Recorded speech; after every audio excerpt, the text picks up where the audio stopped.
Hi students, my name is Sunana and I welcome you all to learn social studies with me. So students, until now we have seen how the freedom movement began in India. We saw the formation of Indian National Congress. We saw the various methods the moderates, the radicals and the revolutionaries took to get freedom. We also learnt about the partition of Bengal. Now students, comes a very important phase in the history of India. It's the arrival of Gandhiji and his participation in the movement for Indian independence. We have an entire chapter dedicated to this. It's called the era of Gandhi and national movement. Now students, open page 8 and let's begin learning the chapter. So what all will we be studying in this chapter? It is a very long chapter students, but it's more like a story.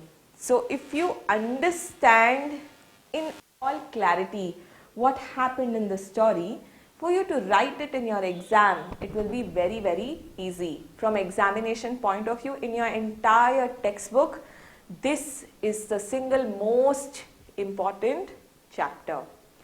Now, let's look at what we will learn in this chapter. First, we will learn about the life of Gandhiji.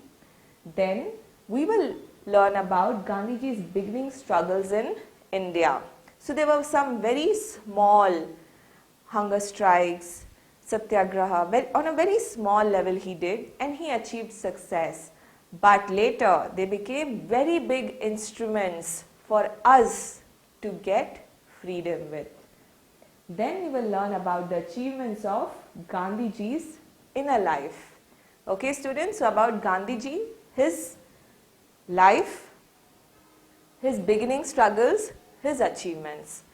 Then there was a very remorseful, painful incident that took place. It's called Jallianwala Bagh massacre. We will be learning about that.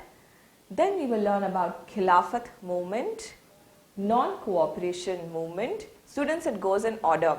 There was a massacre that happened in Jallianwala Bagh, because of which two movements were combined, Khilafat and non-cooperation. Then there is civil disobedience movement, Quit India movement. Then there were some round table conferences that happened. Then we will learn about Subhash Chandra Bose and Indian National Army, Dr. B.R. Ambedkar and his reformations. Then we will learn about three more people, Jayaprakash Narayan, Muhammad Ali Jinnah and Jawaharlal Nehru, our first Prime Minister of India. So let's begin with learning about the father of our nation, Mahatma Gandhiji. So students, Mahatma Gandhiji played a very important role in Indian independence.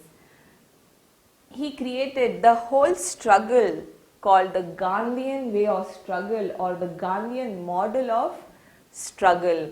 So from when to when is it called the Gandhian era? A commonly asked 1 mark question in your exam, you all can underline it. The period between 1920 and 1947 is called as the Gandhian era. Why? Because most of the movements, most of the struggles, the leader was Gandhiji. So that's why the time period between 1920 and 1947 is called the Gandhian era. The thoughts of Gandhiji and the philosophies that he had, like Satyagraha, non-violence, they became the foundation or the base for the struggles, and it defined what way, what route Indians will take to get independence from the British rule. Now students, let's look at how was the early life of Gandhiji. Mohandas Karamchand Gandhi is his full name. You all should know it perfectly even with the spelling. Mohandas Karamchand Gandhi. He is popularly called as Bapu. When is his birthday? 2nd October In which year was Gandhiji born? In the year 1869. Where was he born?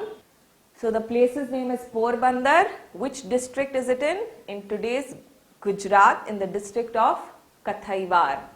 His father was Karamchand Gandhi. Students, if you know Gandhiji's name, Mohandas Karamchand Gandhi, you of course know his father's name also, Karamchand Gandhi. Who was his father? He was a Diwan of Rajkot state. His mother was Putli Bai, and she influenced the way Gandhiji thought very greatly. So students, what did we learn here? We learnt about Gandhiji's full name, Mohandas Karamchand Gandhi. What was he popularly called? Bapu. What was his father's name? Karamchand Gandhi. His mother's name? Putli Bai. When was Gandhiji born? 2nd October 1869. Where was he born? In Porbandar of present-day Gujarat, Kathaiwar district. So students, very simple things about his family. After completing his education at Porbandar, Gandhiji went to England in 1888 to study law. He completed his bar at law and returned to India. So he became a lawyer and came back to India. Later, he went to Natal of South Africa. He was called by one of his friends to come to South Africa to represent him in a case because Gandhiji was a lawyer. So he went to Natal of South Africa to represent whom? Dada Abdullah and company in 1893. Though Gandhi intended to be at Natal only for 3 months, he ended up living in South Africa for 20 long years. So what did Gandhiji do in Africa for so long after he represented this case for just 3 months? Let's look at it. There was apartheid policy that discriminated between dark-skinned and pale-skinned people in South Africa. What is the meaning of this? Students, across so many chapters we've discussed apartheid. Apartheid is a policy in society. They treat you differently. If you're fair, if you're white colored, they consider you to be superior. And if your skin color is dark or black, they consider you to be low or inferior. Is that even correct? No, right? It is so wrong.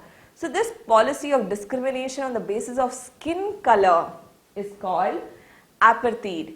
And when Gandhiji stayed back in Africa for 20 long years, he opposed apartheid. He said, what kind of a policy is this?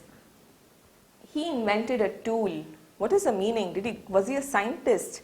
Did he invent some microscope? No, he invented a tool for one to say in a non-violent way that this is wrong, you should not be doing this. So the tool of protest was called Satyagraha, and he formulated its do's and don'ts. What is the meaning? In that he wrote rules. So if you are doing Satyagraha to say this is wrong, then you do certain things, you don't do certain things. Like for example, you will protest in a non-violent way. You will never be violent. So there were do's and there were don'ts. Many South Africans take pride in declaring, they tell Indians, you sent us unformed Gandhi and we sent back the complete of Gandhi. So with his experience in South Africa and the success he achieved because he opposed in a non-violent way the apartheid policy, he could use all these experiences when he came to India. That's why the South Africans say, you sent us Gandhiji, but he was unformed. But when we are sending him back to you, Gandhiji is complete and he can lead the national movement even for India now. So students, we learnt about Gandhiji's early life. We learnt that he went to England, he completed his law, and then he went to South Africa to represent a case for 3 months, but he ended up staying there for 20 years and he opposed the apartheid policy. Now he's come back to India. Now what is Gandhiji doing in India? Let us look at it. He met his guru or teacher, his political teacher. Who is his political teacher? Gopal Krishna Gokhale. So what did Gopal Krishna Gokhale do when he met Gandhiji? He requested Gandhiji, why don't you travel to all of India and go to the villages, go to small villages, go to the coast, go to the interior part of India, just go travel across the country to understand what are the problems people are facing because of the British rule. So now let's look at this. Gandhiji, as per the instructions of his political guru, Gokhale, he toured entire India in a third-class railway compartment. He could buy the ticket of a first-class railway ticket, but he bought a third-class railway ticket because he wanted to know what does an Indian feel when he is traveling in these railways. To understand, he wanted to understand real India of his time. He gave an institutional shape to his struggles by establishing Sabarmati Ashram. So when he went to all these places and he came back, he established an ashram called the Sabarmati Ashram at Ahmedabad in the year 1916. He understood so many problems that Indians were facing. It could be farmers, it could be laborers in factories, and so many others. He understood everyone's problems of farmers, the Dalits, tribal people, workers, laborers, and other sections of Indian society. In 1917, he launched Champaran Movement. What is Champaran? What is this? Have you all ever heard? Is this a place? Is this a thing? Do you all know? Students, Champaran is a place in Bihar. So at that time, indigo was a color, a dye, color to give to cloth. So it was in great demand in England. So they would force these farmers to grow indigo. If they want to grow rice, no, not allowed. They want to grow wheat, no, not allowed. They want to grow barley, no, not allowed. Forcefully they would make him grow what? Indigo. So Gandhiji launched this movement called Champaran Movement. To support whom? In support of indigo growers, and made the British government accept the demands of the farmers. So Gandhiji said, no, it should not be like this. And he successfully made the government to accept the demands of the farmers. In 1918, he started a movement in support of mill workers of Ahmedabad and made the British accept these demands also. So in the mill in Ahmedabad, what is a mill, students? A mill can be like a cotton mill where thousands of workers are working. They were not given an increment, a bonus that they were supposed to get, and they were forced to work for long hours. Gandhiji said, no, this is not right. So he did a hunger strike, and the British government accepted all of Gandhiji's demands for the welfare of the mill workers. So we have Champaran Movement. Students, remember the word cake. C for Champaran, A for Ahmedabad mill strike. What is for K? K is for Kheda Satyagraha, the first Satyagraha that Gandhiji did. It's called Kheda Satyagraha. It happened in the place of Kheda. Another protest held in Kheda village of Gujarat to oppose land tax became successful. He started using truth, non-violence and Satyagraha in all of these movements. And he started interacting with common people. So before the students, you know what the other freedom fighters were doing? They would just go to the British and they would protest and give their demands. They didn't involve the masses, all citizens of India, because they felt that they may not be so educated to get involved in the freedom movement. But you all know, what did Gandhiji do? Gandhiji would go to the farmer. If the farmer is facing the problem, like for example the indigo farmers, they were forced to grow indigo. There were villagers of Kheda who were forced to pay extra tax. He would go to everyone and be like, okay, you have a problem, British is the cause of this problem. You are working in the mill, they are not giving you your bonus, British is the cause of this problem. You want salt, they are not letting you make salt, they are charging you high tax, British is the cause of this problem. So for everyone, he spoke in the language that they would understand, and he made them all participate in the freedom movement. So he started interacting with common people, and he made freedom movement more people based, where all people felt that this is related to me. Freedom means something to me. This is the meaning that Gandhiji gave to all Indians. The Indian freedom struggle took a new turn with his arrival. So what are the methods he used? You should know them with the exact words used here, students. First, passive resistance. 2, non-violence. 3, Satyagraha. He also wrote papers. What are the names? Young India and Harijan. Again, commonly asked question almost every year. What were the periodicals written by Gandhiji? Young India and Harijan. Now students, we will discuss in detail what is passive resistance, what is non-violence, and what is Satyagraha. Passive resistance is when you, in a very non-violent way, put across your demands to the government by not cooperating with them. Non-violence, we all know, students, by not resorting to any means of violence. As to what is Satyagraha, we will learn in detail ahead. Students, now we will learn about major achievements of Gandhiji. One of the first things we learn here is about this tool that he invented called Satyagraha. What is Satyagraha?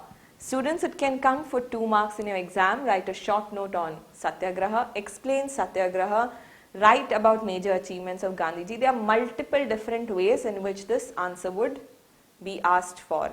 So you all should learn this particularly well. It was one of the major weapons he employed even in South Africa when he opposed the apartheid policy. It is a moral weapon. It is based on non-violence. It means asserting the rightful place of truth by employing peaceful means. So what does this mean, students? So let's say they are protesting. They have gone to protest to tell British government this is wrong. These are the rights of Indians you should give. And the British starts doing lathi charge. So Gandhiji says you will bear it with non-violence.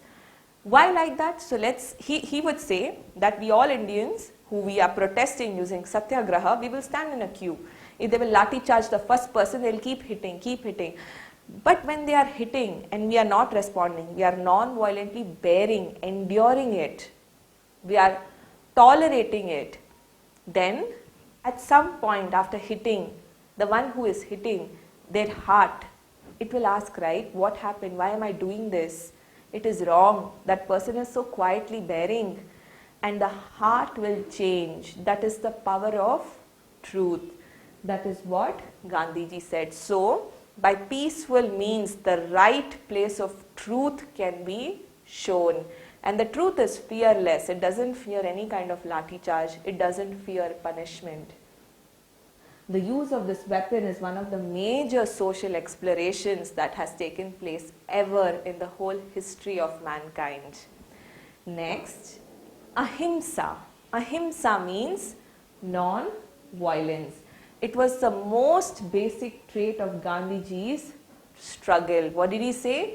We should face violence with Ahimsa and Satyagraha. He employed motherly strategies such as Ahimsa, Satyagraha and fasting. Okay, we will fast, we will do a hunger strike, we will not eat food till when you don't meet our demands. It could be 1 day, 2 days, 5 days, 25 days and so on. And what were the forces that British used on Indians? They used forces like military, police and law. Look at his weapons: Satyagraha, non-violence, hunger strike. The defeat of the mighty English in the hands of Gandhi is a strong message that has gone to history, that you don't need force of military, you don't need weapons. You can even achieve such a great feat with just non-violence. He also believed in the unity of Hindus and Muslims. He was a champion for this cause during the entire freedom struggle to unite the Hindus and the Muslims. He said it's very difficult to achieve independence alone, and it becomes difficult to survive as a nation in future if we are divided. He always said Hindus and Muslims are like the two eyes of Mother India. During Khilafat movement, the Congress expressed this vision of Gandhiji in support of Hindu-Muslim unity. So Gandhiji's famous saying is, the earth can fulfill all needs but not a person's greed. You all should think about the saying, it's a very deep saying. Now students, we come to this part of history where we will be learning about Jallianwala Bagh massacre. What is the background? Where did this happen? When did this happen? How did this happen? We shall look into it. So the British implemented a law. The name of this law was the Rowlatt Act. In which year? In the year 1919. What was so bad in this law? Why was it so wrong for Indians? Let us look at it. Through this act, the British started controlling the nationalists. So students, before, when they had to arrest someone, they had to present that person in the court so that the person can tell his case, and then the judge will judge whether he has rightfully been arrested or they have arrested him without any grounds, and the judge could decide if he can be let free. But this most fundamental right was taken away. You can just arrest and they need not be represented in front of the judge. So this is called habeas corpus, where you present within 24 hours of arrest in front of a judge. So under this new law, they could arrest a man and even declare him as an offender or a criminal in a court of law. They snatched away the rights of people to assemble for a meeting. The second thing it did was, if you want to do a meeting, if you want to assemble, you're not allowed. You cannot assemble for a meeting. You can't make any association, and you don't have the free right of expression. Okay students, so bad, like you can't even meet anymore in a group now. What sense does that make? Gandhiji formed an association called the Satyagraha Sabha to oppose this using numerous political methods like huge public marches. He said we'll all go for a march publicly. We will boycott. What will we boycott? We will boycott British goods. The act was opposed in this way.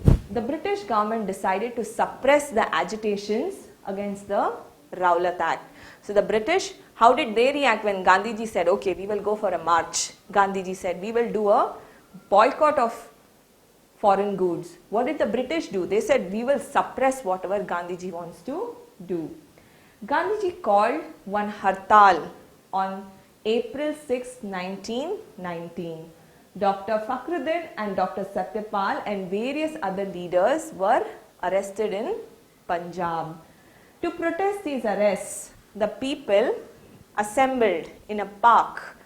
The park's name was Jallianwala Bagh on April 13, 1919. It was also the day of Baisakhi. Baisakhi is Sankranti for the Punjabis. They also gathered there to celebrate this festival, and because Gandhiji had called the hartal, 2 people in Punjab were arrested for this reason. So the people in Punjab wanted to tell that this arrest is not fair. On what grounds have you arrested them? Then what happened? The military general of Amritsar, General Dyer, he fired at these peacefully assembled people and killed around 380 protesters. Thousands were injured. The park had only one exit. That one exit was shut and he just opened fire and killed everybody. Thousands were injured. This incident saddened people like Gandhiji. Military rule was implemented in Punjab after this incident. Rabindranath Tagore, he was awarded the knighthood. He surrendered. He says, I don't want this knighthood anymore, opposing this mindless violence that the Britishers did. So students, let me quickly summarize. The Rowlatt Act was passed. As per the Rowlatt Act, any Indian could be arrested and they could be punished as an offender. Second thing that Rowlatt Act enforced was associations, meetings, they were not allowed. So the right to expression, the freedom to express was taken away. So there was protest against the Rowlatt Act in the form of boycott of foreign goods, in the form of marches. So Gandhiji called for a hartal.